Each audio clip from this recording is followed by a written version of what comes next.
kapulian at karamahan sa ating Panginoon sa buong sambayan ng Pilipinas. Maraming tulikha, nung kami ay kurusin ng iyong anak, nakapit niya para sa amin ng iyong Espiritu. Pagpaliw namin ito ng alaala ng aming natutusan, kalabay mo ang aming mga handog. Isusulo ang iyong Espiritu, upang maging lalo kami katulad ng Jesucristo.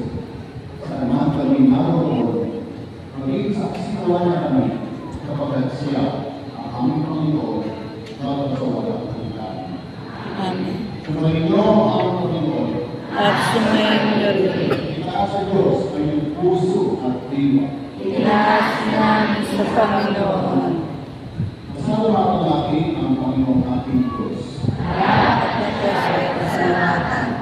Ang maraming kapagalihan, tunay ng marapat na ikaw ay aming